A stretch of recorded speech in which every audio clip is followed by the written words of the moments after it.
بسم الله.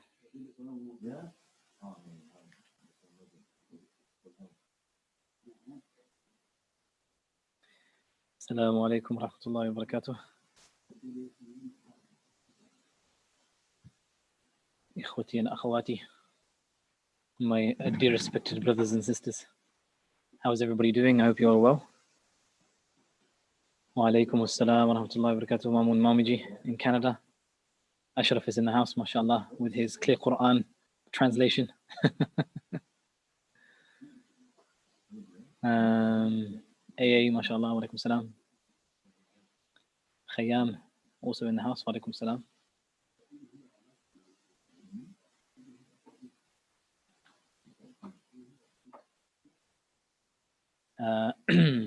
Ashraf has already gone in with a question, mashallah, which we shall address. Sobia, mashallah, wa alaikum salam, from America. Naseem, wa alaikum salam. And Khayyam is doing salam in all locations, in YouTube and in Zoom and in everywhere, mashallah. Abshu salama bainakum, right? Taking that hadith, spread salam from amongst you guys, taking that to the utmost that they could possibly get to, mashallah. Wa alaikum salam, Khalid and Salih.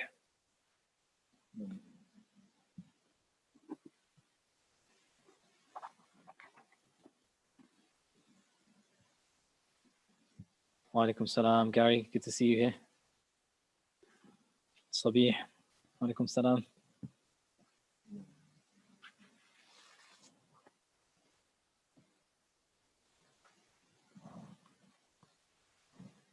Wa alaikum salam wa rahmatullahi wa barakatuh. Alex Fatani in the house, mashallah.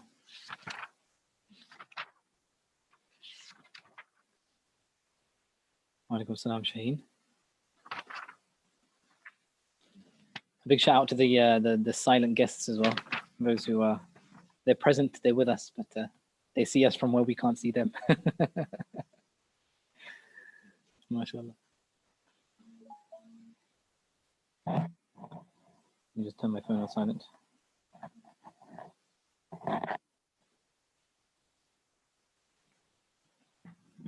Alaikum salam, Sabiha. MashaAllah. So an exciting day today. We're going to cover quite a few surahs, mashallah, and there's some really good content that's coming up. Obviously, it's Qur'an. Like, what are you going to say about the content of the Qur'an? But in general, like, there's some really good subject matter that sticks out in these surahs. So inshallah, we're going to have the time to cover what we can cover from it, inshallah. What happens is I get really excited when I'm preparing, and so I'm like, yeah, I can mention this and I can mention that and I can mention this, and I forget I have like an hour. And the stuff that we're supposed to cover is, it takes a lot longer to sort of explain and go through, mashallah. But alhamdulillah, whatever we do say and whatever we do sort of touch upon, inshallah, I hope it's beneficial. We can take from it. And anything that we don't touch upon, inshallah, I hope it it puts in ourselves like this longing to want to hear and want to go through it, inshallah. So I know it does for me, and I hope it does that for yourselves as well, inshallah.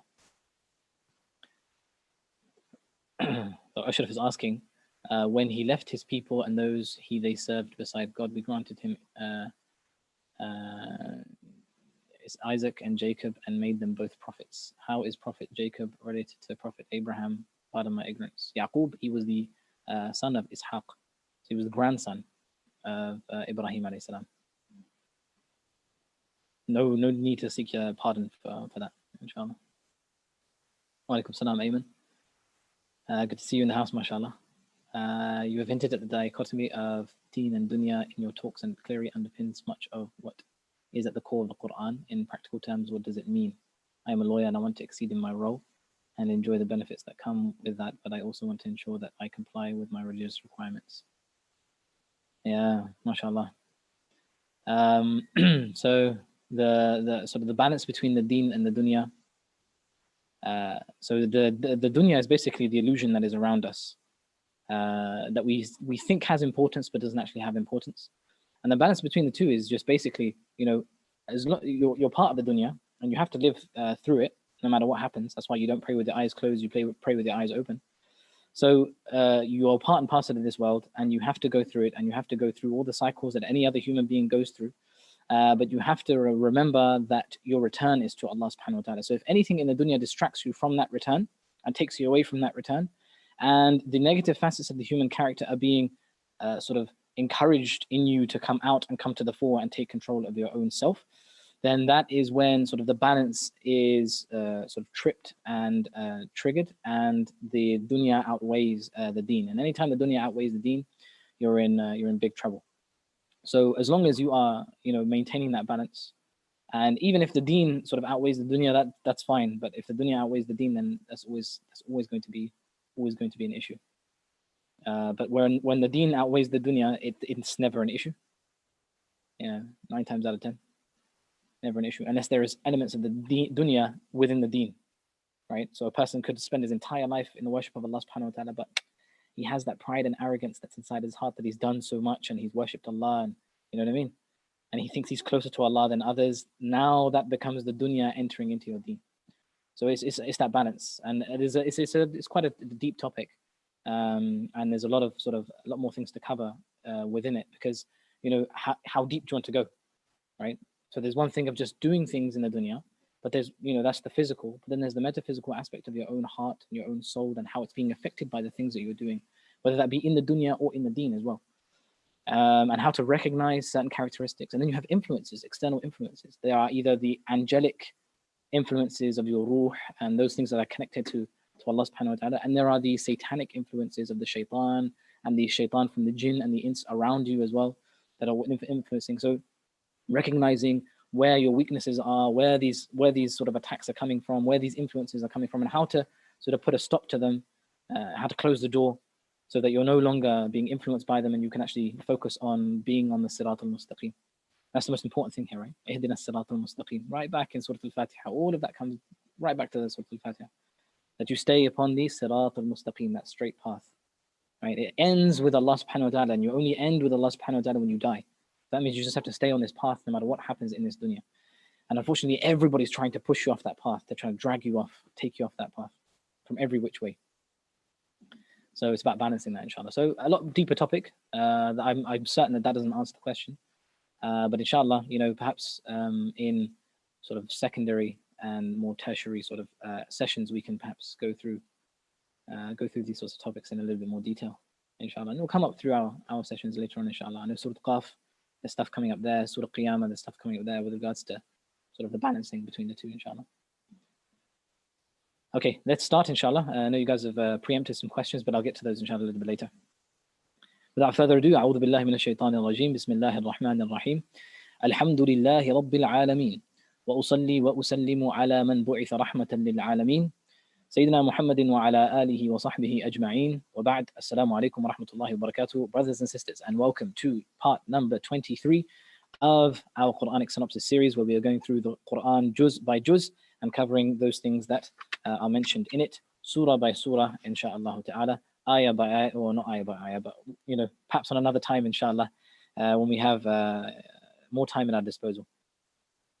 So we are going to cover today Surah Fatir that we didn't cover yesterday, and that is part of the 23rd section of the 22nd section of the Quran, and the 23rd section covers Yasin, it covers Saffat, and it covers Sad, and a little bit of Zumar, but Zumar I'm going to leave that for tomorrow, inshallah ta'ala.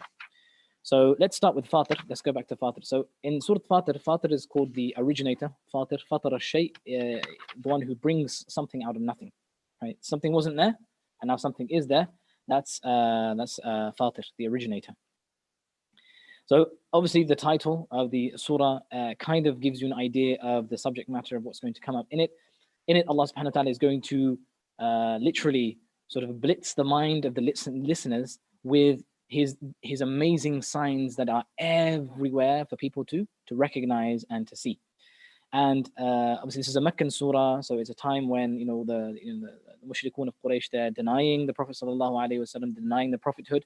They're denying in something called the hereafter, and they're denying also that there's something called one God to rule them all, right?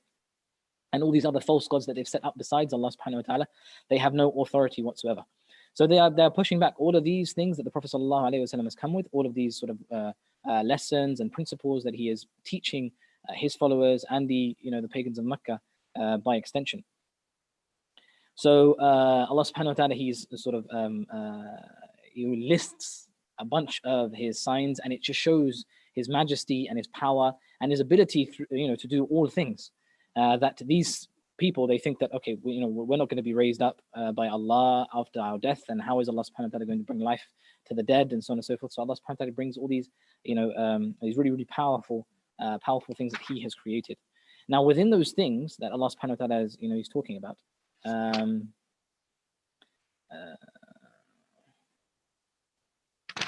he gives us little lessons, right? So like sort of in between, when he's talking about like how there is no creator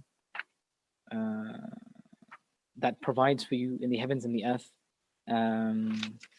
and all these sort of anything that is connected with the creations of the heavens and the earth. He goes on to sort of speak about how shaitan is an enemy to us. Inna shaytana lakum aduwwun fattakhiduhu aduwwa innama yad'u hizbahu liyakunu min ashabis sa'ir. That verily shaitan is an open enemy to you. Fattakhiduhu aduwwa. So take him as an open enemy to you. Do not side with him. Do not ally with him. Do not listen to any of his whispers and any of his taunts and any of his sort of trickery and his desires that he brings forth to you, trying to beautify the things that you may want to do, and you may think that that they may be good for you, but Allah subhanahu wa ta'ala has ordained them to be haram for you. So take him as an open enemy, and you go against him, right? Your enemy, are you ever going to agree with him? Are you ever going to listen to him? Are you ever going to take his counsel? No. So why is it that you listen to shaitan, right? Why is it that you allow him to beautify things for you? إِنَّمَا يَدْعُ حِزْبَهُ لِيَكُونُوا مِنْ أَصْحَابِ السَّعِيرِ. Verily he calls his own people, his own party, the people that support him, إِنَّمَا يَدْعُ حِزْبَهُ لِيَكُونُوا مِنْ أَصْحَابِ السَّعِيرِ, so that they may be from the people of the hellfire, right? That is what he is calling to, subhanAllah, his own followers. Whereas Allah subhanahu wa ta'ala and his messenger are calling to that which gives you life. They're calling to the mercy of Allah subhanahu wa ta'ala. They're calling to his Jannah. They're calling to a love and compassion between mankind. They're calling to unity. They're calling to enjoining good, and they're calling to forbidding evil, right? Whereas shaitan is only calling you to your own destruction. مَنْ كَانَ يُرِيدُ الْعِزَّةَ فَلِلَّهِ الْعِزَّةُ جَمِيعًا. Whoever wishes for honor and sort of respect, nobility, status, فَلِلَّهِ الْعِزَّةُ جَمِيعًا. For Allah subhanahu wa ta'ala has all of those. All of those things belong to Allah subhanahu wa ta'ala. إِلَيْهِ يَصْعَدُ الْكَلِمُ الطَّيِّبُ وَالْعَمَلُ الصَّالِحُ يَرْفَعُ. That anything good that is said is raised to him, as well as those righteous actions that you do. وَالَّذِينَ يَمْكُرُونَ السَّيِّئَاتِ لَهُمْ عَذَابٌ شَدِيدٌ وَمَكْرُ أُولَٰئِكَ هُوَ يَبُورٌ. Right? And whoever وَالَّذِينَ يَمْكُرُونَ السَّيِّئَاتِ, whoever sort of plots and plans to do evil, لَهُمْ عَذَابٌ شَدِيدٌ, they have a heinous punishment. وَمَكْرُ أُولَٰئِكَ هُوَ يَبُورٌ. And their own plots, they are the ones that are going to be sort of destroyed and come to nothing. يَا أَيُّهَا النَّاسُ أَنْتُمُ الْفُقَرَاءُ إِلَى اللَّهِ وَاللَّهُ هُوَ الْغَنِيُّ الْحَمِيدُ. This is off the back of the mushrikun, of the polytheists, calling to other than Allah. Those things that you set up, those systems, those structures, those ways of governance, those ways of living that you set up that Allah subhanahu wa ta'ala hasn't ordained for you, right? Rather that Allah subhanahu wa ta'ala hasn't supported. Rather that the Prophet and his Allah and his Messenger sallallahu alaihi wasallam have both called against. They've told you not to deal in riba. They've told you not to have such economic disparity. They told you to give in charity and not withhold your wealth. They've told you not to hoard. They told you not to invade. They told you not to pillage and plunder other people's property. Right? All of these things that Allah subhanahu wa ta'ala has forbidden for you, that you do that. You set up all these systems other than what Allah subhanahu wa ta'ala has allowed for you. Off the back of that, Ya ayyuhan nasu antumul fuqara. Right? O people, mankind, all of you, you are all poor. You are all impoverished. You are all in need. Antumul fuqara'u ila Allah. You are all impoverished and in need of Allah subhanahu wa ta'ala. Wallahu huwa al-ghaniyyu al-hamid. Verily, but Allah subhanahu wa ta'ala, He is the one who is all rich, self-sufficient, and praiseworthy. Right? Whether you give in charity, you're not giving to Allah. Right? Whether you don't deal in riba, rather you deal in your sort of halal profits and so on and so forth, that is not something that Allah subhanahu wa ta'ala is losing out on, or you're not giving to Allah, or somehow you're taking away from Allah's wealth. Allah is the richest. He doesn't need any of these things that you guys are doing. He doesn't need any of the provisions that he has given you. And he is Hamid, meaning that he is praiseworthy even if nobody praises him. Subhanallah. Right? Self-izzah. وَلِلَّهِ الْعِزَّةُ جَمِيعًا. Subhanallah. إِن يَشَأْ يُذْهِبْكُمْ وَيَأْتِ بِخَلْقٍ جَدِيدٍ. If he wants, he can get rid of you and he can come with a new creation. وَمَا ذَلِكَ عَلَى اللَّهِ بِعَزِيزٍ. And that is not difficult for Allah subhanahu wa ta'ala. So be thankful that Allah subhanahu wa ta'ala has guided us and brought us to the straight path. Verse number 29. إِنَّ الَّذِينَ يَتْلُونَ كِتَابَ اللَّهِ وَأَقَامُوا الصَّلَاةَ وَأَنفَقُوا مِمَّا رَزَقْنَاهُمْ سِرًّا وَعَلَانِيَةً يَرْجُونَ تِجَارَةً لَن تَبُورَ. That verily those who يَتْلُونَ كِتَابَ اللَّهِ, those who recite the book of Allah. Right? So people who sometimes ask, like, what's better? Should I recite the Qur'an or should I understand the Qur'an, and so on and so forth? Allah subhanahu wa ta'ala here, يَتْلُونَ كِتَابَ اللَّهِ. Tilawa is recitation. Those who recite the book of Allah, وَأَقَامُوا الصَّلَاةَ, and they establish the prayer, وَأَنفَقُوا مِمَّا رَزَقْنَاهُمْ سِرًّا وَعَلَانِيَةً, and they spend with what Allah subhanahu wa ta'ala has provided them with, secretly and openly. Sirran wa alaniya. No one can see them when they give. No one can see them when they're helping others out.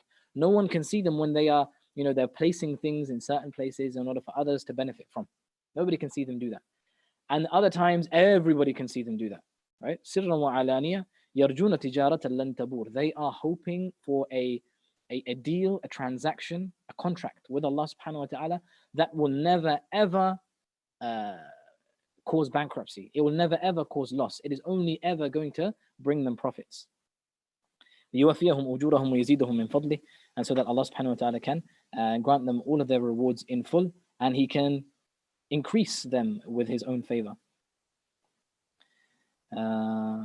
ثم أورثنا الكتاب الذين اصطفينا من عبادنا فمنهم ظالم لنفسه ومنهم مقتصد ومنهم سابق بالخيرات بإذن الله ذلك هو الفضل الكبير. So in verse number 32, Allah subhanahu wa ta'ala, He brings in 3 different categories of people from those who are the doers of good.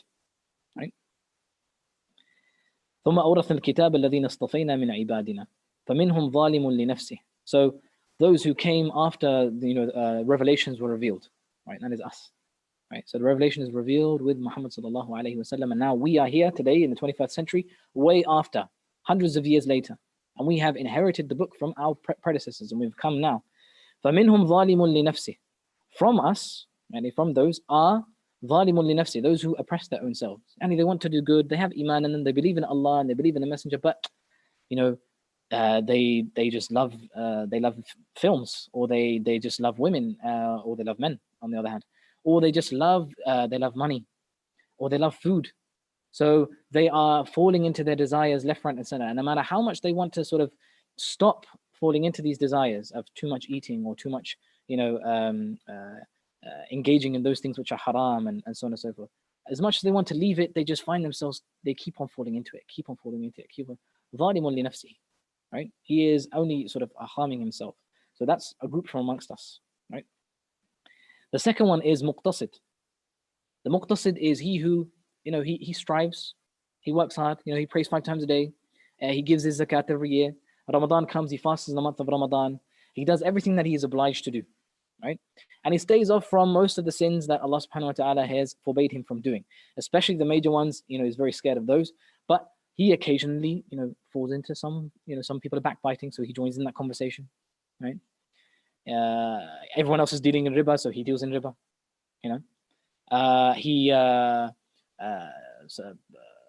Occasionally sort of he likes to spend time with his friends, and his friends like to sort of mess around and play games and so on and so forth. So he does the same thing, right?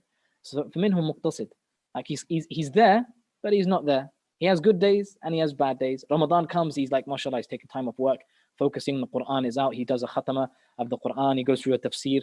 He goes into the Quranic synopsis with Imam Hamid and that sort of thing. Mashallah, like really, really good. Does really, really good things. But at the same time, still falls short every sort of other times when he's not fulfilling his obligations, right? So muqtasid. وَمِنْهُمْ سَابِقٌ بِالْخَيْرَاتِ بِإِذْنِ اللَّهِ. And from us are those who are سَابِقٌ بِالْخَيْرَاتِ. They are just the doers of good, right? They, you don't hear anything bad about them. Everybody who meets them has everything good to say about them and nothing bad to say about them. Every time you see them, they have deen on their minds. When they're at work, when they're at home, when they're in the masjid, when they're outside the masjid, every time they're looking to help people, they're looking to serve others, they're looking to better themselves, they're looking to learn more. And you're just thinking, subhanAllah, when does it ever end for you, man? Do you not ever have a time where you just want to chill? Right? وَمِنْهُمْ سَابِقٌ بِالْخَيْرَاتِ بِإِذْنِ اللَّهِ. Those are the ones who are just like, they're at the head. They're way ahead of us. Way ahead of us. And we're just like, subhanAllah, if only I could be just a little bit like him, right? So the muqtasid and the zalimun li nafsihi, the one who's like, the one who's like really bad, and the one who's like there or thereabouts, they're both like looking at this guy like, subhanAllah, man, what a guy, right? And every community has these three these three groups, right? Those who are like, they're Muslim, but they're way out. And those who are Muslim and they're there, but they're not there, they can do a lot better. And you have those who are just like, mashallah, man, mashallah. So those are the three categories that Allah subhanahu wa ta'ala is mentioning here. And these are like there's three categories for everything, right? So there's three levels for pretty much everything in the deen. So you have your Islam, you have your Iman, and you have your Ihsan at the very top, right? So the Islam are the ones who they do their 5 daily prayers, right? They give in zakat and so on and so forth. And they do the bare minimum that they're supposed to do, they do it, right? But the bare minimum they're supposed to do in terms of their obligations, maybe in terms of their prohibitions, they may be, they're not doing so well, right? The muqtasid is the one who tries to do extra, right? So the one who has, the Iman, the level of Iman, right? The one who's, connected with the unseen. He's more in tune with his khushu' in his prayer as opposed to whether he has actually prayed and how many units he's prayed and so on and so forth. He's more interested in how he prayed. Right? Did he pray well? He could have prayed a lot better. The du'as that he made, yes, he made du'as, but did he make them with sincerity? Was his heart really connected with Allah subhanahu wa ta'ala? Yes, he gave in zakat, but is his zakat making a difference? Like, I can do more. I know I can do more. That's the muqtasid. That's the level of iman. And then the ihsan, right? The one who's sabiqun bil khayrat. And ta'bud Allah ka'annaka tarah. You worship Allah subhanahu wa ta'ala as if you can see him. And even though you can't see him, you know that he can see you. Muraqabah, constantly being in touch with Allah subhanahu wa ta'ala. Whether you're in worship, you're in salah, or you're outside of salah, you have connect with Allah subhanahu wa ta'ala all the time. That's a deep level. Anyway, and there's many other lessons and stuff that come out of this surah. But we'll stick to that, what we've mentioned, inshallah ta'ala. And then we go on to, the surah actually ends with وَلَوْ يُؤَاخِذُ اللَّهُ النَّاسَ بِمَا كَسَبُوا مَا تَرَكَ عَلَى ظَهْرِهَا مِنْ دَابَّةٍ ولكن يؤخرهم إلى أجل مسمى فإذا جاء أجلهم فإن الله كان بعباده بصيرا. That if Allah subhanahu wa ta'ala was to hold people to account for everything that they have done, ما ترك على ظهرها من دابة, then nothing will be left on this earth. And we've seen this kind of message being spoken about previously in other surahs. ولكن يؤخرهم إلى أجل مسمى. But from the rahmah of Allah and the mercy of Allah subhanahu wa ta'ala is that He leaves us to do whatever we need to do until an appointed time. So that the one who is hell-bent on corruption can do as much corruption as he possibly can and then subsequently be punished, for all the things that he has done. And the one who has the opportunity to do as much good as he possibly can, he has the opportunity to do all that good. Time is not against him where, it cuts off and, I didn't have the opportunity to do whatever I wanted to do. No, he has all the opportunity that he can possibly want. And the one who does bad, but wishes to repent to Allah subhanahu wa ta'ala and return to him, he also has the opportunity to do that. And that is from the mercy of Allah subhanahu wa ta'ala. فَإِذَا جَاءَ أَجَلُهُمْ فَإِنَّ اللَّهَ كَانَ بِعِبَادِهِ بَصِيرًا. And when that time, that appointed time that Allah has set for each and every single one of us, and our death, when that comes, then Allah subhanahu wa ta'ala, He is all knower, He can see, and He is aware of everything that we have done. Right? We don't come with any excuses. We don't come with, oh, Ya Allah, if only I can go back just for a second. And, I knew what I should have done, but I didn't do it. And I should have returned, Agent Smith style. That's not happening. And that concludes Surah Fatir. Next, we come on to Surah Yasin. Right? Surah Yasin is a surah that everybody waits for, right? Because Surah Yasin is like a legendary surah. Surah Yasin is considered the heart of the Qur'an. لِكُلِّ شَيْءٍ قَلْبٍ وَقَلْبُ الْقُرْآنِ يَاسِينَ. That everything has a heart, and the heart of the Qur'an is Yasin. Weak narration, but mashallah, there's a lot of fada'il in that as well. Yasin is to be recited on those who are muhtadar, they are about to pass away. And the reason why that is because it talks and it touches upon the ahwal of the akhirah, the situations of the people in the akhirah, and what to expect and what is awaiting for someone who is about to pass away, to remind them and to give them that push, and also to remind those who are reciting it that, look, this is going to be your demise and this is going to be your end as well. So be prepared for this that is coming. So a lot of benefits to this surah. This surah is oft recited at many of the khatams, and especially those who have passed away, again, for those reasons that have just been mentioned. Now, this surah is intense, right? Really, really good. So it opens up with Yasin wal Qur'an al Hakim innaka lamin al mursaleen ala sirat al mustaqim, and it goes on until the verse number 12. Inna nahnu nuhyi al mawta wa naktubu ma qaddamu wa atharahum wa kulla shay'in ahsaynahu fi imamin mubin. This is the first section of this particular surah, and this section is sort of like it's reassuring the Messenger sallallahu alaihi wasallam, right? This is what this section is about, is supposed to do. That look, Ya Rasulullah, you are a messenger sent from a whole line of messengers that have come before you, right? Do not allow those who sort of are rejecting you, are denying you, are telling you that you are not a prophet, that you are not a messenger, that you haven't come with anything new, that the messengers that came before you are far better than you are, even if they did come, and you are nothing in their sort of in their company. What you are coming with is absolute lies, and you're just a poet, and you're just a liar, and you're just a magician, and you are all of these things under the sun, right? And if everybody was to say that to the Prophet sallallahu alaihi wasallam, there's a chance that the Prophet is going to believe them. If someone kept telling you, you're always wrong, you don't know how to organize your time properly, right? You're always messing up. You never know how to do things right. You're messing up. You're a screw up. You can never do anything right. You're a failure, right? If I'm saying that to you, and everyone else on this panel and everyone else on the who's attending right now on Zoom and YouTube, they all say that to you. Each and every one of us say, bro, you're a failure. Bro, you don't know how to do this. Bro, you're no good. There is a chance sooner or later that you yourself, when you fail, when you flop, when you don't do what you're supposed to do properly, you are going to say that about yourself. That, you know what, I'm not that good. You know what, maybe people are right, man. Maybe I'm not as good as I thought I was. Maybe I can't do these things. Maybe I'm just a failure. Maybe I'm just a screw up. Maybe I am. All of these things you're going to start believing about yourself. So here we have the entire tribe of Quraysh turning to the Prophet ﷺ saying, you're crazy, you're a fool, you're a liar, you've come with this that no one else has come with before, you just made this up on your own self, right? The jinn and the shayateen, they're the ones who are telling you about this sort of stuff, right? So sooner or later, after years and years and years, if someone keeps saying this to you, there is a chance that you may be where the close relatives, distant relatives, friends, acquaintances, business partners, previous people that you've done business with, all of these guys are saying it to you. So, innaka lamin al-mursaleen. No, you are from a long line of messengers. Ala sirat mustaqim. You are on a straight path. Tanzil al-Aziz al-Rahim. This is a revelation from al-Aziz al-Rahim. Right? This is revelation coming from Allah subhanahu wa ta'ala, not from any shayateen that they're claiming that is coming from you, coming to you, and so on and so forth. لِتُنذِرَ قَوْمًا مَا أُنذِرَ آبَاؤُهُمْ فَهُمْ غَافِلُونَ. That you are there to warn a people that their forefathers haven't been warned. So they are heedless. Right? They have no idea what they're saying, man. They're telling you that you're crazy. They're telling you that you're a liar. They have no idea what it is that you're bringing that you can be lying about. They have no idea what magic is in order to say that this is what you are doing is magic, right? They have no idea what you've come with, right? So just be patient with them and tell them. لَقَدْ حَقَّ الْقَوْلُ عَلَىٰ أَكْثَرِهِمْ فَهُمْ لَا يُؤْمِنُونَ. But a vast majority of them, they won't believe, right? It's done dusted. We have already decided that the vast majority of them are not going to believe, right? So a question arises: why on earth? What's the point of then giving da'wah to them? إِنَّا جَعَلْنَا فِي أَعْنَاقِهِمْ أَغْلَالًا فَهِيَ إِلَى الْأَذْقَانِ فَهُمْ مُقْمَحُونَ. And then Allah subhanahu wa ta'ala starts to give us a picture of these disbelievers. What are they like? What are they like in this dunya? They are like those who have been put in shackles around their necks, chained up. فَهِيَ إِلَى الْأَذْقَانِ. And this shackle, it goes from the neck to the chin up, right? So it stops here.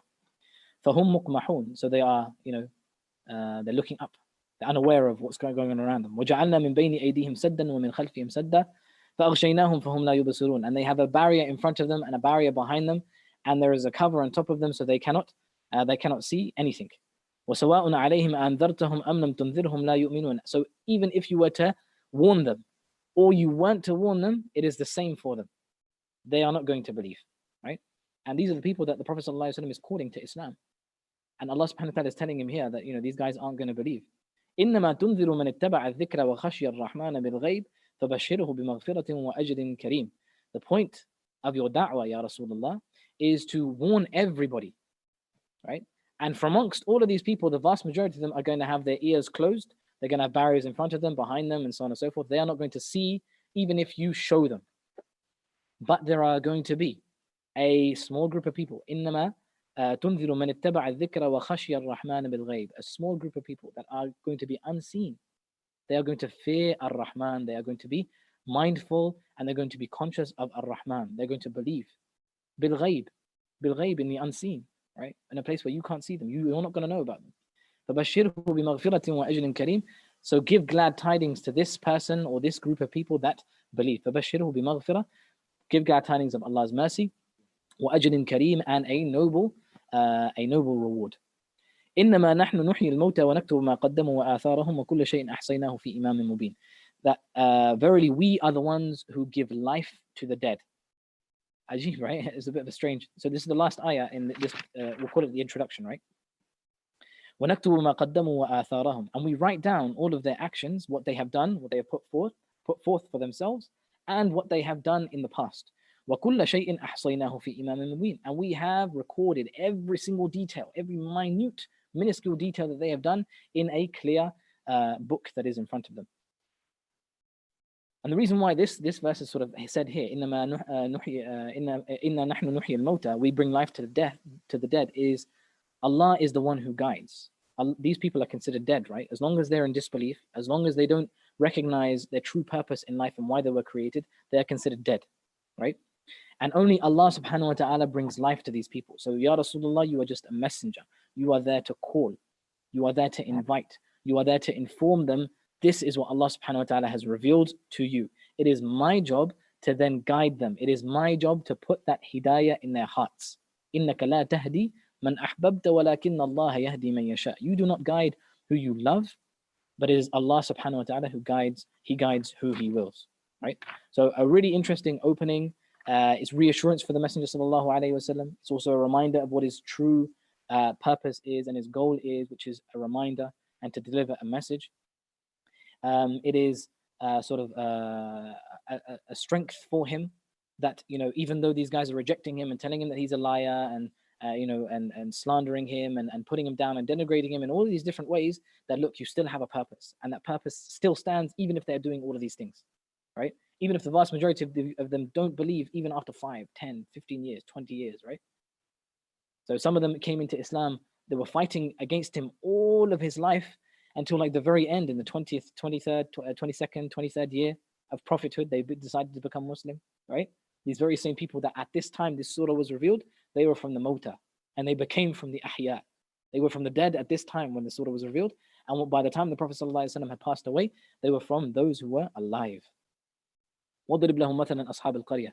The next section, from 13 to 27, this section is all about a town in which 3 messengers were sent to this town. Not 1, not 2, but 3.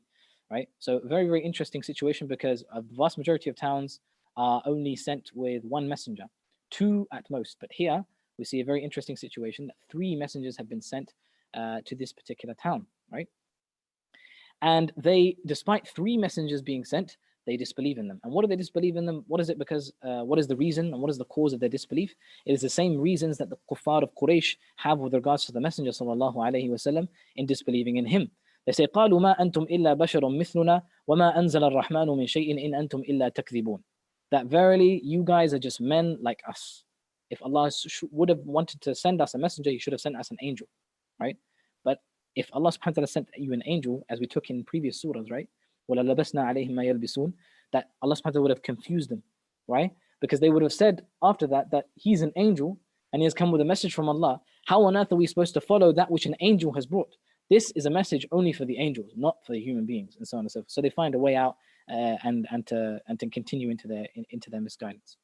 Anyway, so the same accusations are made against the Prophet sallallahu alaihi wasallam. And Ar-Rahman has not sent down anything. وَمَا أَنزَلَ الرَّحْمَنُ مِنْ شَيْءٍ. So they're calling him Ar-Rahman, but really they're doing it out of mockery. Ar-Rahman hasn't sent down anything. That's how they're saying it. In antum illa takdhibun, you guys are all liars. So 3 men have come with the exact same message. One comes, another one is sent with him, and then a third one is sent with him. All of them saying the same thing, all of them unified in their message that worship one God, leave off these false idols, stay away from your desires, rather do what is halal by Allah, stay away from what is haram, what Allah subhanahu wa ta'ala has prohibited you from. Basic things. All of them saying the same thing, all of them being rejected. وما علينا إلا البلاغ قالوا ربنا يعلم إنا إليكم لمرسلون وما علينا إلا البلاغ المبين. Here it is, right? So similarities with the messenger of the Prophet sallallahu alaihi wasallam. Like, look, Allah knows that we are messengers, just like Allah knows that the Prophet sallallahu alaihi wasallam is a messenger. But there is nothing, we have no responsibility except balagh al-mubin, by sending you a clear message, right? And sending it to you coherently so it's understood and you guys get it, right? That's all our job is. We have nothing more to do. Believe, disbelieve, that is your choice, but bear the responsibilities of both, whichever one you choose. And then, like, you guys are cursed and so on and so forth, and the conversation goes on. وَجَاءَ مِنْ أَقْصَى الْمَدِينَةِ رَجُلٌ يَسْعَى. Right? This is a really interesting bit, right? That where the story shifts, right? The scene cuts, and it changes to a man who is running from another part of the city, from the suburbs of the city, right? So this is taking place in the city. This is taking place in the center of the city, in the town center.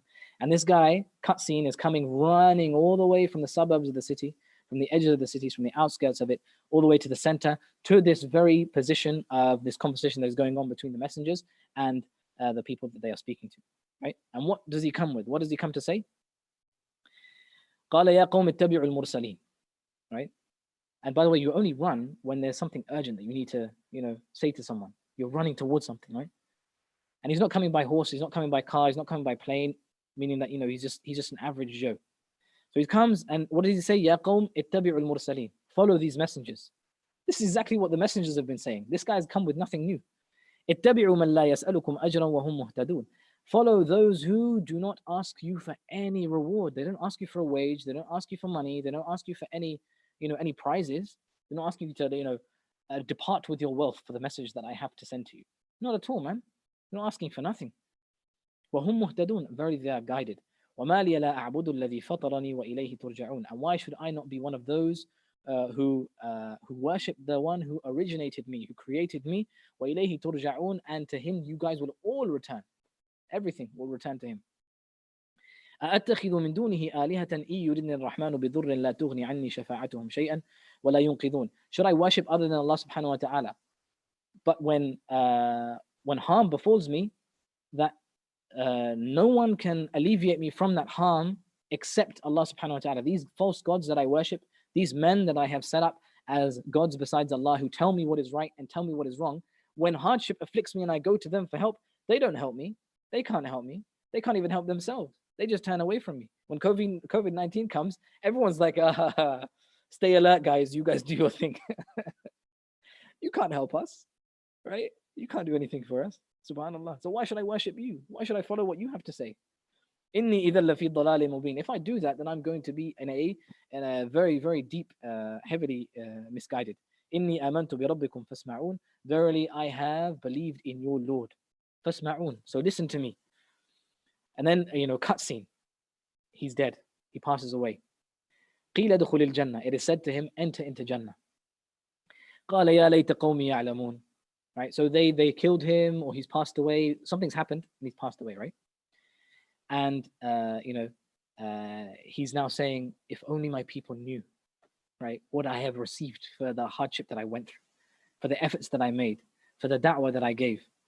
بما غفر لي ربي وجعلني من المكرمين. For what Allah subhanahu wa ta'ala has, forgiven me for all of the sins that I had committed before I had entered into Islam. وَجَعَلَنِي مِنَ الْمُكْرَمِينَ. And he has made me from those who are of nobility. He has raised my rank. He has raised me in status, right? This guy has come from Aqsa al-Madinah. The messengers were sent to the people. They weren't even talking to this man who came from Aqsa al-Madinah. They were in the city, right? They were in the center. And this guy's come from the suburbs. So they weren't even talking to this guy, right? But the message reached him and he believed. إِنَّا نَحْنُ نُحْيِي الْمَوْتَى. We are the ones who give life to the dead. You guys, the Prophet ﷺ might be talking to a certain group of people, but somebody else might be listening and he will enter into Islam. So this is, again, a reassurance from the Messenger ﷺ. Also, a warning to those who disbelieve that, look, people have come before you and they've been sent messengers, not just 1, 2, or 3. They've been sent many messengers, and many people have come to remind them, right? But they all turned away, and for them was a very severe punishment. And also a message to those who have believed, right? Those who have secretly believed, those who hear the Messenger ﷺ and believe in him. So this person is upon the haqq. Look at the reward that is going to be waiting for you, right? Allah subhanahu wa ta'ala is not going to allow your iman to go sabahlala with no reward. Okay. Next part of the surah, it talks about sort of signs around them, right? Allah subhanahu wa ta'ala has put down signs everywhere for you to see, right? وآية لهم الأرض الميتة أحييناها وأخرجنا منها حبا فمنه يأكلون. Right? One of the signs is that you see a dead land, and Allah subhanahu wa ta'ala brings it to life with His rain. وآية لهم الليل نسلخ منه النهار, and the night and day again are signs for them. والشمس تجري لمستقر لها, the sun and the moon, they are all signs and how they orbit each other and so on and so forth, right? All of these are signs. وآية لهم أنا حملنا ذريتهم في الفلك المشحون. Another signs are that they travel by sea and in shipping lanes, where Allah subhanahu wa ta'ala has allowed them to be able to create things that float on the water, which before that they had no knowledge of. Allah subhanahu wa ta'ala has allowed them to traverse those seas without the waves crashing into them every 5 seconds. Right? All of these things are blessings from Allah subhanahu wa ta'ala. So he goes on and he names all of those things, that look, these are all signs around you. And this is a message to those who've disbelieved. That look, even if you don't believe in this messenger, look at everything around you. Does this not all point towards a creator? Does this not point all towards Allah subhanahu wa ta'ala? And look how He brings life to the dead. You disbelieve in something called the hereafter. If He is able to bring life to those things that are dead, if He's able to bring you to life before you were alive, then is He not able to bring you back to life after you have passed away? Is He not able to resurrect you? Is He not able to bring you all together from your dust, from the dust of your bones, after you have been obliterated and annihilated and disintegrated? He created you from nothing. You weren't anything before that. Now that you've disintegrated, He can bring you back, right?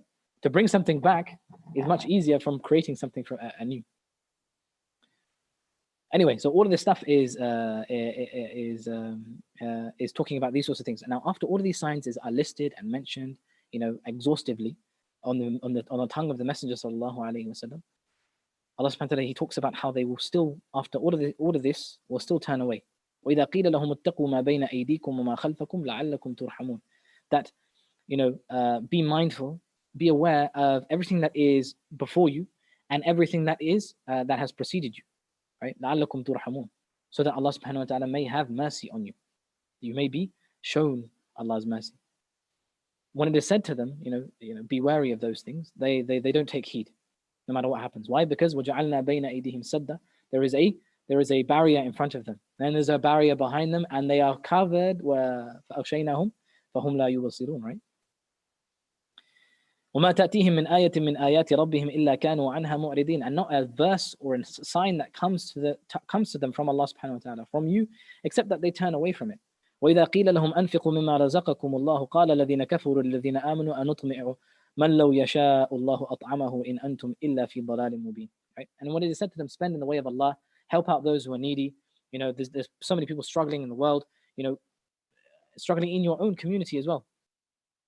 Help them out. And they say in response to that should we help those people who, if Allah subhanahu wa ta'ala wished to help, if Allah subhanahu wa ta'ala wished to feed, right, He could have fed. Ajib, like the way of understanding and the way of thinking, right? As if that Ajib. وَيَقُولُونَ مَتَى هَذَا الْوَعْدُ إِن كُنْتُمْ صَادِقِينَ. And they say, like, where is this? Where is this punishment? Where is this promise of yours? Where is this qiyamah of yours that you promised us? And so from here on, so from verse number sort of 46, 47, 48, I'd say, to about 68 is talking about the people of Jahannam and why they're going to be there, right? ونفخ في الصور فإذا هم من الأجداث إلى ربهم ينسلون قالوا يا ويلنا من بعثنا من مرقدنا هذا ما وعد الرحمن وصدق المرسلون. Right?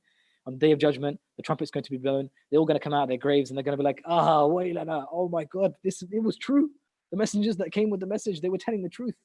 So وصدق المرسلون إن كانت إلا صيحة واحدة فإذا هم جميع لدينا محضرون فاليوم لا تظلم نفس شيئا ولا تجزون إلا ما كنتم تعملون إن أصحاب الجنة اليوم في شغل فاكهون. So he's talking about the people who are going to go to Jahannam.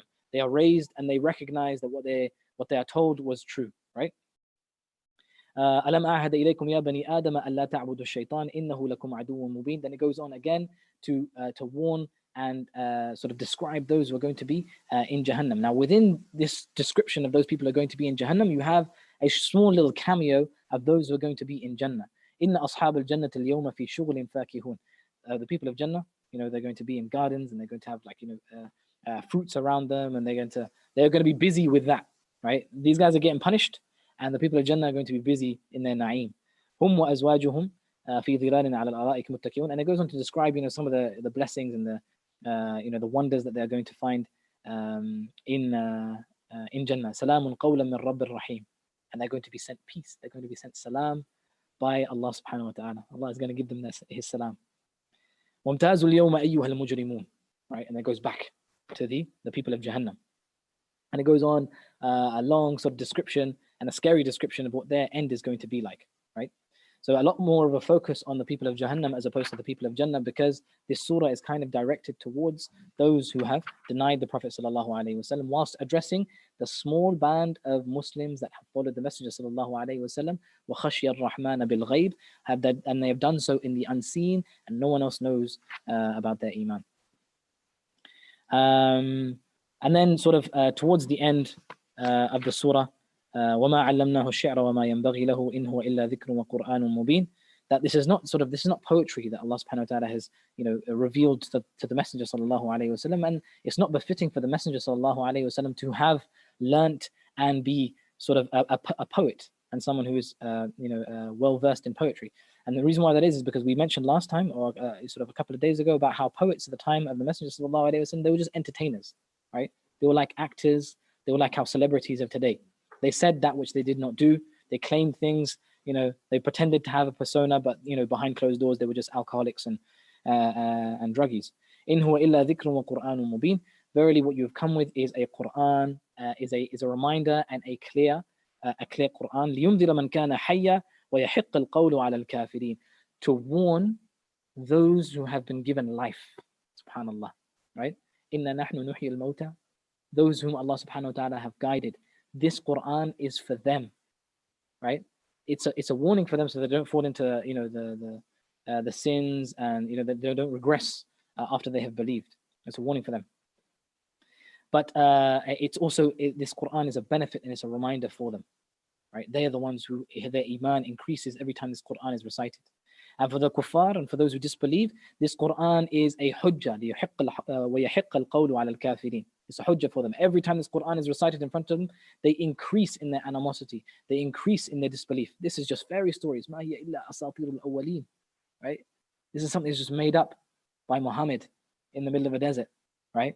And millions and millions and generations upon generations of people were stupid enough to follow this man in from the desert who came with this fairy story. Ajib, man. The thinking of some people. And then it goes on, and then the surah finishes with إِنَّمَا أَمْرُهُ إِذَا أَرَادَ شَيْئًا أَن يَقُولَ لَهُ كُن فَيَكُونُ. Ya Rasulullah, don't worry. If Allah subhanahu wa ta'ala wants something, all he has to do is kun fayakun, be, and it is. He just has to will it to be, and it becomes, right? Easy for Allah subhanahu wa ta'ala, don't worry. فَسُبْحَانَ الَّذِي بِيَدِهِ مَلَكُوتُ كُلِّ شَيْءٍ وَإِلَيْهِ تُرْجَعُونَ. So glory be to the one who has the dominion of all things. مَلَكُوتُ كُلِّ شَيْءٍ. Right? He is the one who is the owner of all things, right? The insignificance of the Quraysh. These guys might be disbelieving in you, and the whole world might be, demonizing you and demonizing your followers, and calling them all sort of terrorists and prone to violence and all these other slanders that they say about your people. But Allah subhanahu wa ta'ala, He is ultimately in control of all of these things, right? Allah subhanahu wa ta'ala, He has the power of all of these things. He is the one who guides, and He is the one who misguides, and He is guiding them in their misguidance, right? He is taking them by the hand. So don't worry. Don't let that concern you. You just do you. You just do what it is that you need to do, okay? You deliver the message and leave the rest to Allah subhanahu wa ta'ala. Everybody has a role to play. You, Ya Rasulullah, have a role to play. Your believers, your followers have a role to play. وَجَاءَ مِنْ أَقْصَى الْمَدِينَةِ رَجُلٌ يَسْعَى. A man who came from the very edges of the city to come and warn his people. He also had a role to play. So just like that, the believers also have a role to play. Everybody plays their role, and Allah subhanahu wa ta'ala in the end is in control of all things. That concludes Surah Yasin. Really cool surah, really amazing. And then we go on to Surah As-Saffat. Now, I'm going to keep going, inshallah, until I complete Saffat, and then we'll have a look at some questions, inshallah ta'ala. Okay. So As-Saffat, Meccan surah, it was revealed at a time when the persecutions were getting really, really bad. So around the 8th, 9th, and 10th year of the Hijrah, this is when this surah came out. It's a really cool surah because it's really sort of easy to follow. And at the same time, the ayat are really, really short. And the reason why the ayat are short is when you're going through hardship, this is like the balagha of the Qur'an, right? When you're going through hardship, you don't want a long monologue, right? When you're going through difficulty, you don't want someone to like start, arduously talking to you about, how everything's going to be okay and telling you this long story. And you're just sitting there like, dude, can you hurry up? I've got things to do.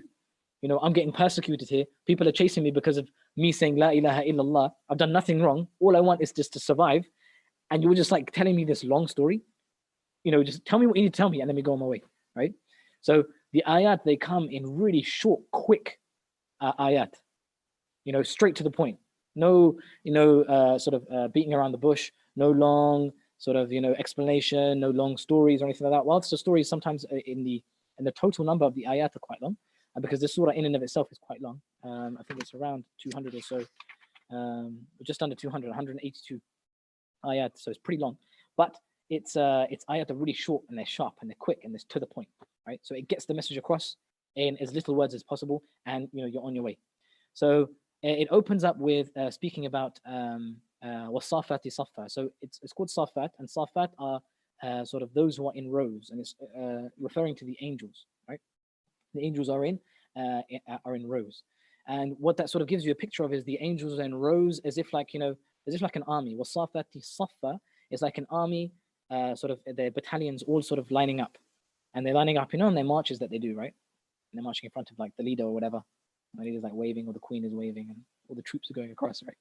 So on that march, there's like wave after wave after wave after wave of angels, right, coming in front of Allah subhanahu wa ta'ala. This is Allah subhanahu wa ta'ala. What he's doing here in this opening of the surah is look, the persecutions that are going on, this is because of Quraysh enacting their tyranny upon the believers, right? Only because they have no idea of how to counteract the message. They don't have the intellect, they don't have the knowledge, they don't have the wisdom to stand against revelation with something that is intellectual, right? So what they do is they resort to violence to stand against someone who is just talking, right? And so what Allah subhanahu wa ta'ala wants to show is that, look, these guys are doing this and they think they're in control. These guys are doing this and they think they have some sort of power over you and some sort of might, and they are disbelieving in Allah, and they're disbelieving in the revelation of Allah and the messenger of Allah, and they're thinking that they have some sort of authority over you because they are doing that. But really what's going on, what they can't see, is I have rows and rows of angels, like soldiers, ready to do my bidding. All I have to do is command them and they're gone. They do whatever it is I want to do them. Some of them, فَالزَّاجِرَاتِ زَجْرًا, come with warnings. فَالتَّالِيَاتِ ذِكْرًا, and some of them come with a reminder and a message, glad tidings. Of what? إِنَّ إِلَهَكُمْ لَوَاحِدٌ, that your Lord verily is one. رَبُّ السَّمَاوَاتِ وَالْأَرْضِ وَمَا بَيْنَهُمَا وَرَبُّ الْمَشَارِقِ, he is the Lord of the heavens and the earth and everything that is between them, and he is Lord of the easts and not wests. Why is he the Lord of the easts and not the wests? He's the Lord of the easts because everything that is west has an east. So no matter what happens, there's going to be an east, right? So it's min qabil al-iktifa, right? Mashariq wal magharib. It's everything that has a position has an east. So it's like that. Or it's to do with the fact that the sun rises from the east, right? And the sun, when it rises, it gives light to everything. But rather, when the sun sets in the west, it brings darkness to the land. Subhanallah, metaphors right there. Okay, then it goes on to sort of talk about, in the beginning, it talks about the greatness of the unseen, like all the things that we're mentioning right here. All the things that they aren't aware of, right? So they think that they have power, but really what's going on in the world of the unseen, they have no idea, right? But you see it, Ya Rasulullah, and you recognize it. So always remember, never ever lose hope that there is power and there is might that sent you down this book that is going to make it last for the ages. And whatever they're doing is all going to be long forgotten, and it's going to end very, very soon. Then it goes on to talk about sort of the deniers of the resurrection and so on and so forth, and their situation on the Day of Judgment, and how that's going to be. And there's going to be a really cool conversation that's going to ensue from the people of Jahannam, right? So after the Day of Judgment is all done, dusted, everybody takes their place in Jahannam, everybody takes their place in Jannah. The people of Jahannam, they're going to turn to each other, right? And they're going to say, what are they going to say? They're going to say, وَأَقْبَلَ بَعْضُهُمْ عَلَى بَعْضٍ يَتَسَاءَلُونَ. So they all sort of face each other and, like, they're They start asking each other questions. قالوا إنكم كنتم تأتوننا عن اليمين. قالوا بل لم تكونوا مؤمنين وما كان لنا عليكم من سلطان. So they're going to say to each other, like, you guys used to come to us, and you guys used to sort of, tell us not to believe. قالوا بل لم تكونوا مؤمنين. And the ones that they are going to say this to are going to say to them, verily, you guys disbelieved on your own. You didn't disbelieve because of us, right? So it's like the heads of Quraysh, they're telling everybody else, don't believe in Muhammad, right? But on the day of judgment, they're going to say, no, you disbelieved on your own, not because we told you to. وما كان لنا عليكم من سلطان بل كنتم قوما طاغين. We had no power over you, rather you were tyrants, right? You were oppressors. You forced us to disbelieve. فحق علينا قول ربنا إنا لذائقون. So verily it is the truth that is upon us that we are truly going to taste the torment of the fire. فأغويناكم إنا كنا غاوين. So verily we misguided you. We were the ones who were misguided as well. فإنهم يومئذ في العذاب مشتركون. So verily they will all be shared in that misguidance. Similarly, there is going to be later on a conversation of those who are in Jannah, right? So let's have a look at that conversation. فأقبل بعضهم على بعض يتساءلون. So the same thing. The people in Jannah, or in Jahannam, that's going on. Meanwhile, in Jannah, another conversation is taking place amongst those who believe. So they turn to each other and they start asking each other questions. قال قائل منهم إني كان لي قرين. One of them is going to turn to the other and is going to say, you know what, I had a friend in the dunya. I had someone I used to know. يقول أئنك لمن المصدقين. He used to say to me, do you really believe what this messenger has come with? أئذا متنا وكنا ترابا وعظاما أئنا لمدينون. That once we are dead and our bodies have turned to dust, are we going to be truly returned? Do you really believe that? قال هل أنتم مطلعون. Right, so it's going to be said that, do you guys want to see? It's going to be said to this person who's asking about his friend, from the dunya. Do you want to see where this guy's at? فَطَّلَعَ فَرَآهُ فِي سَوَاءِ الْجَحِيمِ. So it's shown to him, and it's shown his place in the fire, that he is being punished in Jahannam. قَالَ تَاللَّهِ إِن كِدْتَ لَتُرْدِينَ. He's going to say to this guy, whether this guy's going to hear him in Jahannam or he's not going to be able to hear him, he's going to say to him, Wallahi man, you were about to misguide me, right? You were about to take me into the place where you're at now. وَلَوْلَا نِعْمَةُ رَبِّي لَكُنْتُ مِنَ الْمُحْضَرِينَ. And if it wasn't for the blessing of my Lord, I would have been from amongst you. أَفَمَا نَحْنُ بِمَيِّتِينَ إِلَّا مَوْتَتْنَا الْأُولَى وَمَا نَحْنُ بِمُعَذَّبِينَ. Then he's going to say to his companions around him, right? He's going to say, أَفَمَا نَحْنُ بِمَيِّتِينَ. Is it true, right, that we're never going to die after this? Like, this is amazing. He's asking them, like, whoa, are we never going to die after this? إِلَّا مَوْتَتْنَا الْأُولَى وَمَا نَحْنُ بِمُعَذَّبِينَ. Except for the first time that we died. Allah caused us to die, then He brought us back to life, right? That's the only time we're ever going to taste death. Whereas the people in Jahannam, they're going to die. They're going to be punished until there's nothing left of their bodies, and Allah is going to recreate their skin for them, and the skin is going to be burnt off again. It's going to be recreated and burnt off again. Whereas the people of Jannah, that's it. In na'im forever. So he's turning to his companions and he's in absolute shock, and he's like, dude, we're not going to die ever again. إِنَّ هَذَا لَهُوَ الْفَوْزُ الْعَظِيمُ. This is truly the place of success, the greatest success that anybody can achieve. فَلِمِثْلِ هَذَا فَلْيَعْمَلِ الْعَامِلُونَ. So for this, let those who want to do work, let them work. Those who strive, let them strive for something like this. This is amazing, right? Amazing, the contrast between the conversations that are taking place. Then it goes on to talk about some stories of Nuh alayhi salam, Ibrahim alayhi salam, Musa, Ilyas, Lut, and Yunus, and other prophets. Very briefly, but just to show that, look, messengers have come before, they have been denied, their people were destroyed, but these guys Allah subhanahu wa ta'ala favored, and His favors were upon them. Salamun ala Ibrahim, right? Salamun ala Nuhin fil alameen. Allah subhanahu wa ta'ala is giving them His salams. Just like we are going to receive the salam from Allah subhanahu wa ta'ala in Jannah, right? That we saw in Yasin. In this surah, the salam is upon all of these messengers that have come before the Prophet sallallahu alaihi wasallam. So I know that you are being persecuted. I know that your followers are being persecuted for nothing other than saying La ilaha illallah, for nothing other than being upon this way. You are terrorists, you are prone to violence, you are women beaters, your women are oppressed, and you are all of these things, and there is a propaganda campaign about you guys, and that people just keep saying it and saying it and saying it until you yourselves even believe it. You, from amongst your own people, there are people that are going to turn around and say, Muslims are like this and Muslims are like that, and do you know what I mean? And you guys are going to believe it so much that you guys are actually going to do it. You actually are going to be terrorists. La hawla wa la quwwata illa billah. May Allah subhanahu wa ta'ala guide us and grant us steadfastness, inshaAllah. Right? So, but these are the people that Allah subhanahu wa ta'ala is pleased with. And then towards the end of the surah, there is going to be a fabrication of the angels. So the angels are actually going to have a cameo, and they're going to speak as well for themselves, right? So it's going to be said. So the pagan Arabs, they used to believe that the angels were daughters of Allah, and and obviously when you have these crazy beliefs, you start to they mutate and they turn into ugly things, right? So when it starts something as simple as the angels are the daughters of Allah, right?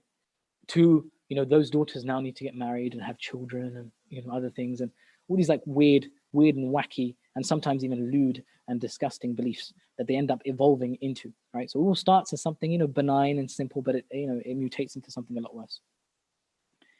But the angels are going to speak on the Day of Judgment. They're going to say, you know what? All of us, we have a specific place, and all of us, we have a specific command from Allah subhanahu wa ta'ala, and we do whatever Allah subhanahu wa ta'ala has commanded us to do, and we are nothing but servants of Allah subhanahu wa ta'ala. وَإِنَّا لَنَحْنُ الْمُسَبِّحُونَ. Verily we are those who glorify Allah subhanahu wa ta'ala. وَإِنَّا لَنَحْنُ الصَّافُونَ. And we are those who stand in rows, ready to do Allah's bidding, right? So don't think, Ya Rasulullah, that you are weak, because you have all of these angels who are ready to do your Lord's bidding. So do whatever your Lord requires you to do, and inshallah everything will be okay. So that completes Surah As-Saffat very briefly, but amazing surah. Go through it, inshallah. Take your time going through it as well. Wonderful ayat, very, very powerful, and straight to the point, really hits home, mashallah. So alhamdulillah, let's have a look at some of the questions that are going on, inshallah, in Zoom and YouTube. Bismillah. So Abu Ayyub, wa alaikum salam. What are the differences between Iblis, Shaitan, Khannas, Khaba'is, and so on? Why do we get bad thoughts even though this Iblis is locked up during Ramadan? Jazakallah khair. Okay, so Iblis, Shaitan, Khannas, all of these are one and the same thing. Iblis is Shaitan and he is Khannas. He is the one who whispers to mankind and sort of leads him astray. He has followers who do similar to him, and they are also called the Shayateen. And they also have the ability to whisper and distract you and cause you to go astray. All of these things are sort of like they're like a cooperative, if you like. So and the reason why we get sort of bad thoughts in Ramadan when they're supposed to be all locked up is one of two reasons. One of the reasons is that perhaps not all of the shayateen locked up. There may be some that are left. The sort of the weaker, the minuscule, the meager ones, but the major, the big shayateen, they are all locked up. Or it could be that the what's left of Ramadan, whilst all the shayateen are locked up and their whispers are all, they are powerless, what's left of that is our own selves. So our nafs has been habituated to do certain things, right? And, like a child, it is going to only want to do those things that it's used to, right? And when it's put in a new place, when it's put in somewhere strange, it's scared, it doesn't like it, it starts crying, it does zid, it doesn't want to be in this place. It wants to be back where it was before. It wants to eat all the things that it used to eat before, right? It wants to suckle again on his mother's bosom, right? But now that it's not allowed to suck on his mother's bosom, it's like crying every night. He wants milk, he wants milk, he wants milk. It's like, no, you can't have milk. Do you know what I mean? So it's like a child in that situation. So in Ramadan, we're no longer suckling off the bosom of the dunya, right? And we're crying, and our nafs is crying, and it wants to suckle again, right? So we discipline it a little bit, right? We're like, look what we're doing. We're in Ramadan. This is exciting. So the first week, we're like, we're really on it. The first week goes by, though, our nafs gets bored. It's like, I'm bored of this now. I remember I used to drink lots of milk. I remember I used to have so much fun in the dunya. I remember I used to watch films, and I used to listen to music. I remember I used to go out with my friends. I remember this, I remember that, and it wants to do all of these things again. So you're left now with yourself just wanting to do those things, and you're fighting yourself like, what are you doing? This is Ramadan, man. Like, chill. Like, let's pray some Taraweeh. No, I'm tired. I don't want to pray Taraweeh. Right? So a good way to get out of that is treat your nafs like a child, right? Like a child doing zid. It wants sweets. It wants sweets at 12 o'clock at night. Are you going to give him sweets at 12 o'clock at night? No, of course not. If you give in to his demands, he's going to walk over you like, like there's no tomorrow. So treat him like a child. I know you want this. I know you're crying about sweets, but yeah, you can't have sweets right now. Inshallah, we'll have it tomorrow morning. We'll have it when Ramadan finishes. We'll have a little bit of sweet. It's okay. It's okay. I know you're upset. It's okay. Slowly, wean it back onto Taraweeh, inshallah. Ismail is asking, what can we do for our non-Muslim dead relatives? Inna lillahi wa inna ilayhi raji'un. So obviously it's a reminder for yourself and for ourselves. We are all returning to Allah subhanahu wa ta'ala, whether we are Muslim or non-Muslim, and depending on how we pass away, that is ultimately the way we are going to be sort of resurrected. What we can do for them is go through the burial rites and the ritual rites that they have to go through. Be there in their wake, not necessarily doing the same prayers as they do or anything like that, but showing your respects and being there mainly for their families that they have left behind. You can't make dua for them because obviously their affairs with Allah subhanahu wa ta'ala, and you leave it to Allah, and you hope that perhaps maybe they had believed in the unseen, right? Khashiyar Rahman bil Ghayb, right? But you're there mainly for their family that have been left behind, right? And those are the people that still have hope to be guided. So you make sure you're in touch with them, and you speak to them, you admonish them, and you try and show them that, look, we're all returning to Allah. This person, our beloved, has also returned to Allah subhanahu wa ta'ala, and we have to recognize our purpose in life, and that He has sent a messenger to us. He has sent this Qur'an down in Revelation, and we need to follow that. Assalamu alaikum. Thank you for your daily talks and Q&A. Ya jazakallahu khair. Aussie Aki Imam are retracting, Farouk Aki Marshall and Aussie Aki Imam are retracting their statements. I don't know what they're saying, but someone take a screenshot, inshallah, so I can see what they're saying. Okay, Salam, are there plans for more live programs after Ramadan? Inshallah, let us focus on Ramadan, and bi'idhnillah, after Ramadan, let us see what we can possibly do. Inshallah, love to hear your thoughts on what you guys want, and what you guys think will be a good sort of course to run through, inshallah, after Ramadan. Alhamdulillah, I'm glad these synopses have come off well, mashallah. How did the Prophet ﷺ pass away? Is it mentioned in the Qur'an? It's not mentioned in the Qur'an because once he's passed away, there's no revelation, so nothing can be revealed of the Qur'an. So it's not mentioned in the Qur'an about how he passed away and what happened at his passing, but there are allusions to it and references to it. Why is Surah Yasin special in times of adversity? Because of the reassurances that are in it for the Prophet ﷺ. It's bringing hope to someone who is being berated and harangued by his people and being put down. It is bringing hope to those who are being ridiculed and being put down and denigrated. It is bringing hope to those who are delivering that message. It is bringing hope to those who have passed away that, look, there is going to be recompense for those who have been mocking you and taking you as a joke in this life, that they are going to experience something in the afterlife. There's going to be some justice. It's also consoling for the person who does strive to do good, that there is going to be Jannah and he's going to achieve it. And also towards the end of the surah, a reminder of the purpose of creation, that we haven't been created except to worship Allah subhanahu wa ta'ala, and that He has the might and control and power over all things, and He is the only thing that is truly worthy of worship. Just reminding us what we're here to do, right? So the adversity that we go through, they're all dunya related, right? But the true purpose of us isn't of our creation isn't anything to do with the dunya around us, right? It's to do with the metaphysical, Allah. What are the rulings on beating your wife in Islam? Haram. Straight up, there is no long and short answer about that. Haram, man. You don't beat your wife in Islam. Okay, there's quite a few questions here, mashallah. And Saad. Okay, so Saad is a particularly cool surah because it talks about some stories in that with regards to prophets that haven't been mentioned anywhere else in the entire Qur'an. Right, so it talks about plaintiffs that came to Dawood alayhi salam, and they spoke about the sheep, right? And that's an oft-quoted story, and about how Dawood alayhi salam he asked Allah's forgiveness after these plaintiffs came to him, right? And they were like, my brother has got 99, not his brother from his mother or father, but his brother, my brother in Islam. So this is my brother. He has 99 sheep and I only have one, and he wants to take my sheep and add it to his 99. And Dawood, he rules that, this is wrong and he shouldn't do that, and you should keep your one sheep and he should keep his 99, right? And so there's loads of stories about this from the Israeliyat about how Dawood alayhi salam, he only heard one side of the argument and that's why he made a mistake. Or he actually, as a recompense for this guy who had 99 sheep, he took his 99 sheep away from him and he gave it to this guy with one sheep.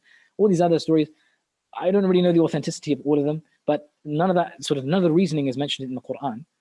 So that we can safely say that that's not of the gravest of importance. Well, that may give us a little bit of light on the story itself. But what we can say is that Dawood alayhi salam, the reason of his seeking forgiveness after these people came and he ruled what he ruled was that because they actually jumped over the fence of his house, right? So like picture his house, like there's a courtyard, there's a wall around his house, right? And they jumped over this wall. They didn't even come and knock on the door and come in. They jumped over the wall. Anybody who jumps over your wall, you're going to be a bit like specious about what he wants in your house, right? And he's coming towards you, two guys, like, you know what I mean? So he probably thought that they were, robbers or thieves or something like that. So that initial thought, but whatever the case may be, Allah subhanahu wa ta'ala blessed him for that dua. The story of Sulaiman is mentioned about, how he made a sort of an oath to bear a child who is going to be one who is strong and remember Allah subhanahu wa ta'ala all the time.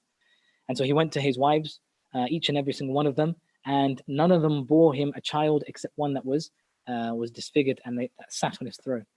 And that was a sort of a lesson in in humility, in that you don't get everything that you want. Rather, Allah subhanahu wa ta'ala, He apportions it for you. And so Sulaiman was then given all of these other things, right? About the jinn and the wind and so on and so forth. The story of Ayub alayhi salam is mentioned. And then there's another conversation as well that takes place between those people who are in Jannah and Jahannam. In ayah number 59, هذا فوج مقتحم معكم لا مرحبا بهم إنهم صالوا النار. So like there's a group of people in Jahannam, right? And there's a bunch of people that are chucked in Jahannam after them. These people who are in Jahannam before them, they say لا مرحبا بكم, you're not welcome here, right? Get out, we don't want you here. And the reason why they say that is not because they want to be in Jahannam on their own. Astaghfirullah. It's not even funny. But it's not that they want to be in Jahannam on their own, but it's because these people that are going to be sent into Jahannam after them, they're going to be of no benefit for them. They're struggling. They are in punishment. They are in adhab. And there's people that are coming after them. They're not going to alleviate their punishment, right? They're just going to be in there with them. So la marhaban bikum. We don't want you to come with us. قالوا بل أنتم لا مرحبا بكم أنتم قدمتموه لنا فبئس القرار. Verily la marhaban bikum. No, rather you guys, there is no welcome for you. You guys are the worst of us. Right? Why? Because you're the ones who led us to this. You were the first from amongst us to disbelieve. So Allah put you into the fire first. Now we've had to follow you. Right? Because this is all on the back of those who worshipped other than Allah, those who followed other than Allah, those who allowed people to make halal and haram for them other than Allah, and they followed in their footsteps. So Allah subhanahu wa ta'ala on the Day of Judgment will take these people who made halal and haram for you, who you worship besides Allah, they will take them to the fire, and you will follow them in their footsteps and then end up in the fire with them. Right? So both of those groups are going to say to each other, you guys aren't welcome, and these guys are going to say, you guys aren't welcome. Ajib. قالوا ربنا من قدم لنا هذا فزده عذابا ضعفا في النار. And they're going to make dua against each other that, Ya Allah, whoever has caused us to be in this position, double his punishment in the fire. وقالوا ما لنا لا نرى رجالا كنا نعدهم من الأشرار. And they're going to say to each other, why is it that we can't see those people that we used to say that they were from the worst of us, right? The disbelievers saying to the believers, right? The kuffar of Quraysh saying to the people of Mecca, you guys are the worst of us. You guys are the ardhalun, right? Aradhil. You guys are like the dirty, poor, lower class. Yeah, I can't stand next to you in prayer. Do you know what I mean? Those sorts of people, they're gonna question, like, where are these people? Like, we used to think that these guys were going to Jahannam. These guys were troublemakers, right? Where are they now? I can't see them. أَتَّخَذْنَاهُمْ سِخْرِيًّا أَمْ زَاغَتْ عَنْهُمُ الْأَبْصَارِ. Are they like a sort of, is this a joke? Are they playing with us? Are they playing with our eyes? Or أَمْ زَاغَتْ عَنْهُمُ الْأَبْصَارِ. Or are they just suddenly like sort of unseen to us? Can we not see them anymore? إِنَّ ذَلِكَ لَحَقٌ تَخَاصُمُ أَهْلِ النَّارِ. That is truly going to be an argument and a discussion that is going to take place with the people of Jahannam. قال فالحق والحق أقول. This is the truth and only the truth I speak. Right? This is the truth and nothing but the truth. So help me God. وَلَتَعْلَمُنَّ نَبَأَهُ بَعْدَ حِينٍ. And you will come to know, right, the reality after a short while.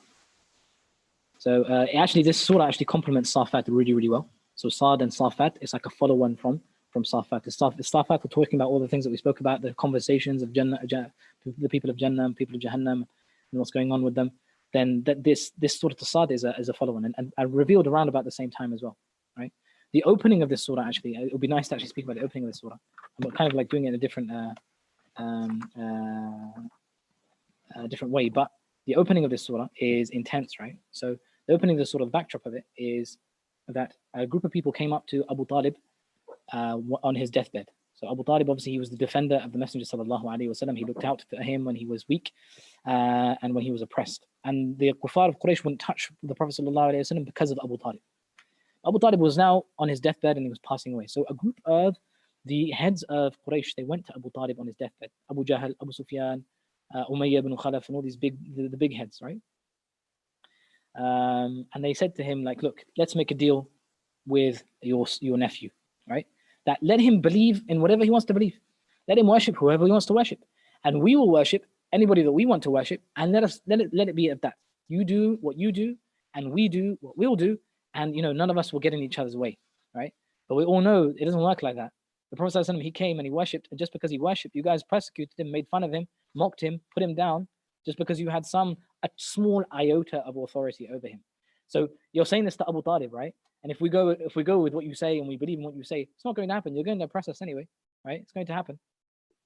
And what you're going to oppress us for is not the truth. It's not revelation. It's not something that was revealed by Allah subhanahu wa ta'ala. Rather, it's your own desires, your own want for power, right? That's all you're going to oppress us for. And we are not going to oppress you, right? We didn't come to oppress you. We didn't come to seek dominion over you. We haven't even asked you for a wage. We haven't even asked you to give us anything in return. All we want you to do is just believe in the truth that has come to the Prophet sallallahu alaihi wasallam. That's all. So anyway, so they come to the Prophet sallallahu alaihi wasallam, they would come to Abu Talib and they say this about the Prophet sallallahu alaihi wasallam. They don't believe what he wants to believe. We'll believe what we believe. So Abu Talib, he calls him. And the Prophet sallallahu alaihi wasallam, he comes, and all of the heads of Quraysh, 10 heads of Quraysh are sitting there. Right? The Prophet sallallahu alaihi wasallam comes in. And Abu Talib tells him, this is what the people are saying. What do you say? And he was concerned for the Prophet sallallahu alaihi wasallam. This was nothing but concern for the Messenger sallallahu alaihi wasallam. And he was afraid for him after he died, what's going to happen to him. And so the Prophet sallallahu alaihi wasallam, he said, I will call them to one thing, and one thing only. And if they accept it, then they will have dominion, because that's all they wanted, right? They wanted power and dominion. They will have dominion over all of the Arab tribes in the Arabian Peninsula. And so they all looked at each other. They were like, what is he saying? What is this that he's calling us to? And obviously we can't say no to this, right? If you're going to give us everything that in the Arabian Peninsula, if we can agree on something that's going to give us all of those things, then yes, absolutely, we're ready for it, right? So they're like, okay, go. What is it? Well, the Prophet ﷺ, he says to them, say la ilaha illallah. And so they all got up and walked out. And so the first part of this particular surah, Surah As-Sad, it addresses them. بَلِ الَّذِينَ كَفَرُوا فِي عِزَّةٍ وَشِقَاقٍ. Those people who have disbelieved, they are too proud and arrogant, and they are in shiqaq, they are in enmity, shiqaq, shiq, right? Two sides of a valley. One side here, one side there. The Prophet ﷺ is here, and these guys are here, they're on the other side. كَمْ أَهْلَكْنَا مِنْ قَبْلِهِمْ مِنْ قَرْنٍ فَنَادَوْا وَلَا تَحِينَ مَنَاصٍ. Have we not destroyed many people before them? وَعَجِبُوا أَنْ جَاءَهُمْ مُنذِرٌ مِّنْهُمْ وَقَالَ الْكَافِرُونَ هَذَا سَاحِرٌ كَذَّابٌ. There has been a warner that has come from amongst them, and all they say to him is that you are a magician and a liar. أَجَعَلَ الْآلِهَةَ إِلَهًا وَاحِدًا إِنَّ هَذَا لَشَيْءٌ عُجَابٌ. Has this man made all of these gods one god? This is a strange and amazing thing that he's come with. وَانْطَلَقَ الْمَلَأُ مِنْهُمْ, and they all left. وَامْشَوْا أَنِمْشُوا وَاصْبِرُوا عَلَى آلِهَتِكُمْ. And they told each other, leave this man, turn away from him, and be patient and persevere on your gods, on your own misguidance, on your own shirk. Stay firm upon that. إِنَّ هَذَا لَشَيْءٌ يُرَادٌ. Verily, all this man wants is just to be, have power over us. This is what they were saying about the Messenger sallallahu alaihi wasallam. But this is verily their own reality, right? And when someone is when someone is accusing you of something that is not in you, the vast majority of the time he sees that in himself, so that he's projecting that on you, right? And this is exactly what the Quraysh were doing to the Prophet sallallahu alaihi wasallam. They sought dominion over all of the Arab tribes. They wanted to have power. They hated that someone else was stronger than them, right? So when the Prophet ﷺ came with them, came to them with something that was vastly superior to anything that they had, they immediately saw that this guy just wants power, because that's all that they wanted. So they projected that onto the Messenger sallallahu alaihi wasallam, and thus were misguided. Because that was a little bit about Surah As-Saffat. I think we did okay there, inshallah. So I'm very conscious of time. It's 10 to 9, very close to iftar time. What time is iftar today? 52. So we have 2 minutes, inshallah. So 1 minute. Okay, Yusuf is saying 1 minute because he's got to get up and go to the mic and stuff. Allah yusabbirna. Inshallah. So I know there's loads of questions, guys. MashaAllah, man. And I really love your questions when they come in. Alhamdulillah. Some of them are really good, really thought-provoking. MashaAllah, they're really sort of interactive as well, alhamdulillah. So I'm going to save these questions, inshallah. And I know I keep saying this, and I will address them, inshallah ta'ala. Another time, bi'idhnillah, we'll go through them properly, bi'idhnillah ta'ala. But for now, let us say that, we hope that Allah subhanahu wa ta'ala grants us the ability to benefit from all that has been said. And may this Qur'an be a light in the darkness for us, a guidance for us when there is no other guide. And may we be raised as those who were companions of the Qur'an in this dunya, so that we are raised in our ranks Yawm al-Qiyamah, and we keep rising and keep rising and keep rising as much as this Qur'an was a part of our lives. And may Allah subhanahu wa ta'ala sort of have mercy on us and mercy on our parents who have made us all the people that we are today. And may He forgive all of our children and our children's children, and guide them and keep them steadfast for generations to come. Ameen, ameen. Inshallah, please take a moment to make dua as well. And if you can remember me in that dua, I will be very, very grateful. Jazakumullahu khaira. And I very much look forward to seeing you all tomorrow at the same time. Jazakumullahu khaira. Wassalamu alaikum wa rahmatullahi wa barakatuh. Allahu Akbar, Allahu Akbar, Allahu Akbar, Allahu Akbar. Ashhadu an la ilaha illallah. Ashhadu an la ilaha illallah.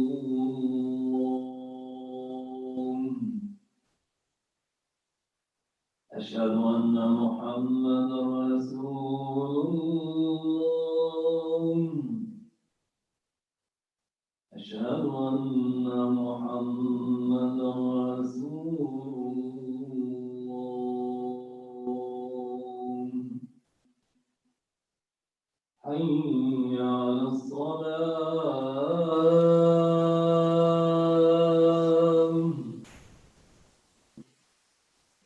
حي على الصلاة.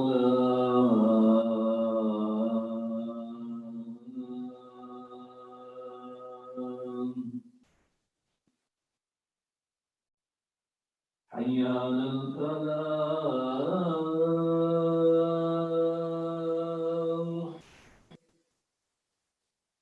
حي على الفلاح.